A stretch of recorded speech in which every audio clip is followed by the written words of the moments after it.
fun to share one of my favorite little tricks when I'm using pastels. And pastels aren't something that I tend to use in a traditional way, but I do love mixing them with water to create more of a watercolor effect that actually has a lot of texture to it.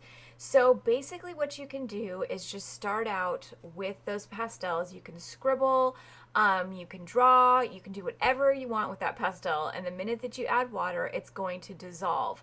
Now what I'm doing right now is actually creating just a really quick background. And the cool thing about using pastels is that you're able to hold on to some texture. So those strokes from scribbling, strokes from drawing, the pressure that you add to it, all can show through once you dissolve that color and that pigment. So you're watching it dissolve and it begins to look a lot like watercolors, but you can see some of those scribbles that are left behind. And the thing that's even more cool with it all is that you can layer color. So you can go right over the top of another color and begin to create kind of this look and feel of layers going on with those colors. Something else that you can do is scribble, draw, color into a wet background, and you're going to get a lot more saturation as you drag that pastel across the wet surface. And something I like to do is just take a rag, kind of blend things around here and there, pull some of that color off just to get a little bit of texture and movement on that surface.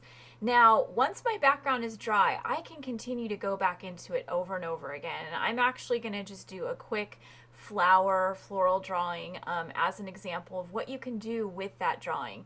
So I'm starting with just using different colors. I'm picking darker colors so they'll kind of pop off of that background, and simply doing a line drawing, taking that water and dissolving those lines and using that pigment to paint in those flowers, just like I would with watercolors. So if you've used watercolor crayons, if you've used watercolor pencils, this is really similar. It doesn't dissolve in the same kind of way, but it's a great trick, it's a great hack to make a supply completely work for you.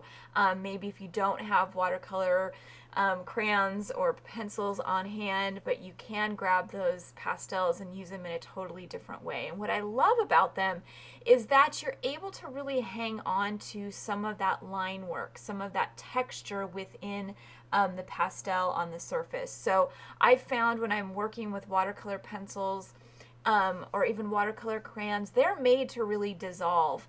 But pastels, you can't completely 100% dissolve them away and turn them into paint because they are chalk pastels, but you can really play with using some of that pigment as well as holding on to some of those lines and those strokes from drawing. Now you could definitely leave that floral as is, but I really enjoy going back into it with both watercolor and ink. So I'm using some dark watercolors and I'm using some of my dark black India ink to outline and add details to the top of those pastel drawings, or pastel, I guess it would be a pastel painting at this point.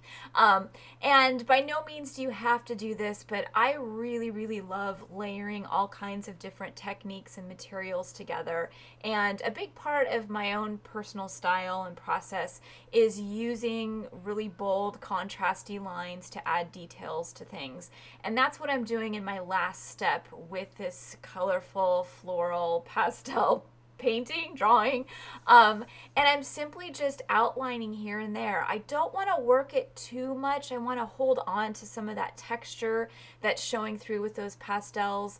I want to hold on to some of the background, so I'm simply outlining, I'm adding detail here and there, and I'm really trying to bring it together with those bold dark lines. And I think that's a really quick, easy way to kind of add a little bit more of a refined quality when you're using pastels. I love more of an illustrative quality to creating into even my own work. So I enjoy going back in and drawing over the top of these backgrounds.